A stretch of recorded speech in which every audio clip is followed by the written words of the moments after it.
Ayan, bagong paligo si Langga, kaya lagyan ko siya ng powder.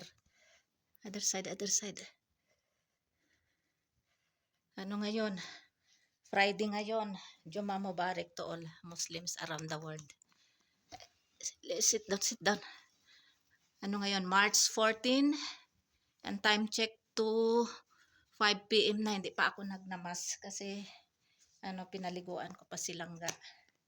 So, lagyan din natin ng lotion. Ano ba yung lotion? Ayan o, yung buhok ni Langga. Kailangan gupitan na. Kaya lang, hindi maganda ang panahon. Laging ulan. Ayan nga, umuulan sa labas.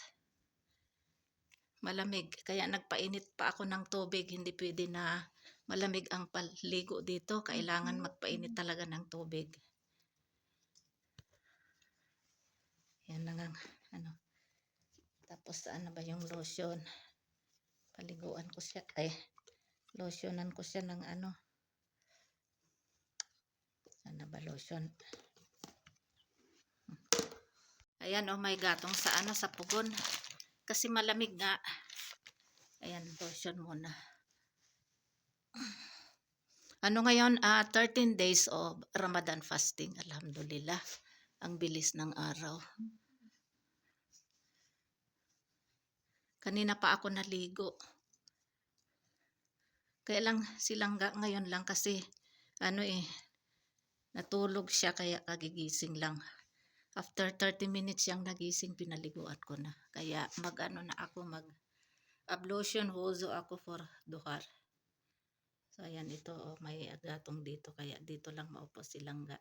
Ayan, tingnan nyo yung kamay niya, may nilalaro. Yung niya.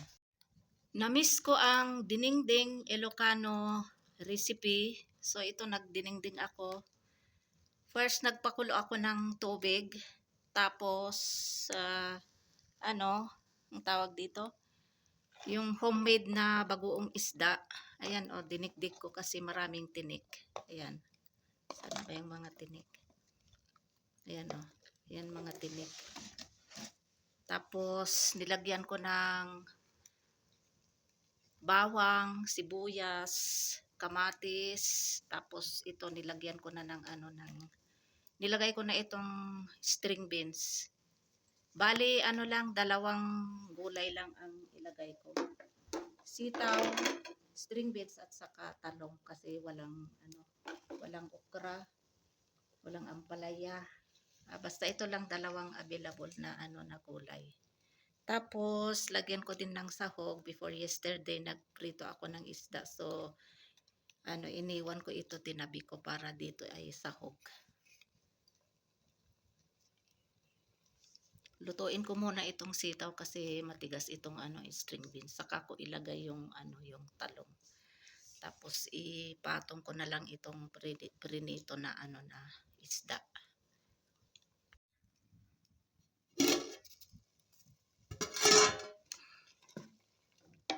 Ayan ay yung kamatis, sibuyas, bawang, organic na bawang. Marami.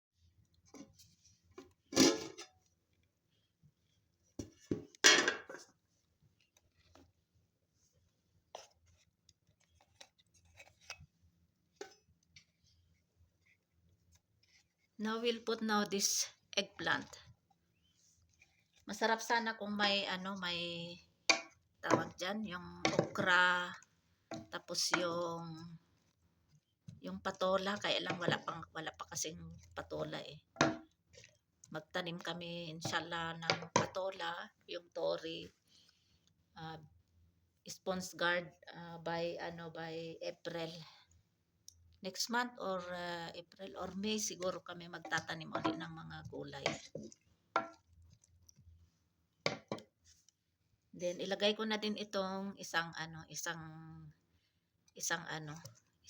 fried na isda. Ayan ang aking dinengdeng. Pang ngayon, 13 days Ramadan fasting, alhamdulillah. At saka hindi na ako magsaing ng kanin kasi meron pa akong kanin, nagluto ako kahapon, nagsaing ako kahapon. And then yung yung ulam na ano yung bulalo o kaya yung paya, marami pa hindi na rin ako magluto ng ulam, ulam nila. So ito yung para sa akin. Meron ding konti pa na paksiw. Ayan oh.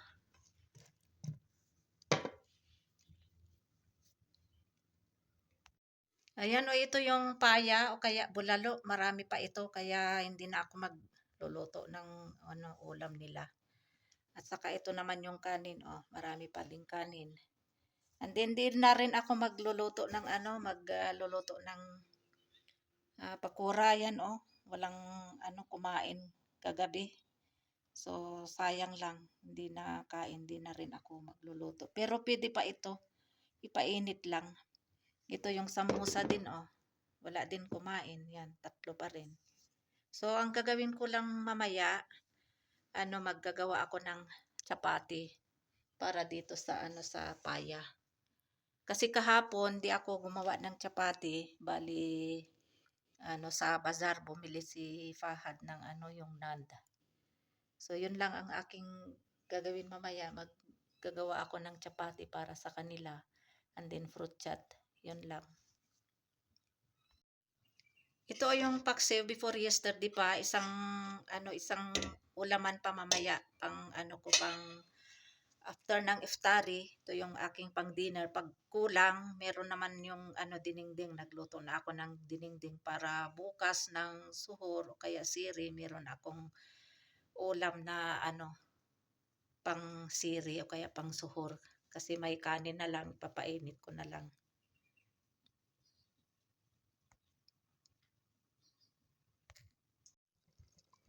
Already cooked my dinengdeng, Ilocano favorite dish. Only eggplant and string beans, vegetables.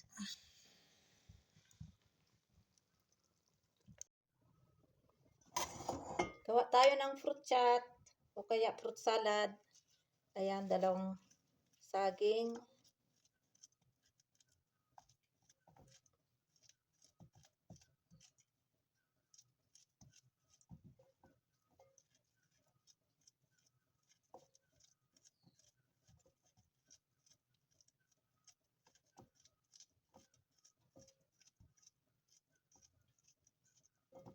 Tapos grapes.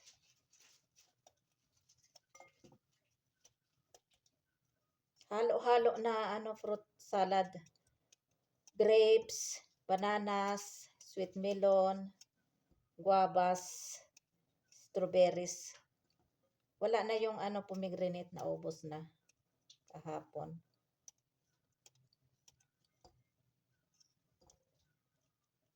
Ito sweet melon ito.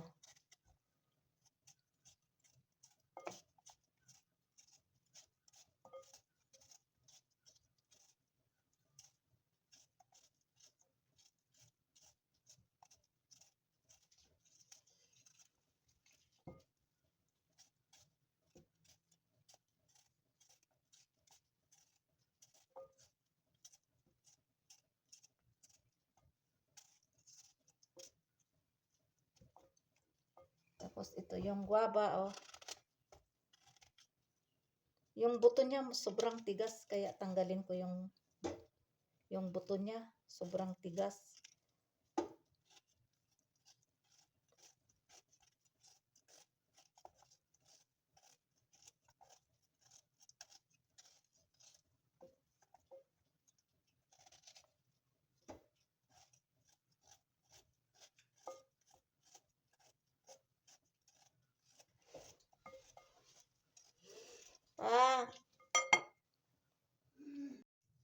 My dinengdeng is ready and this is paya leftover yesterday.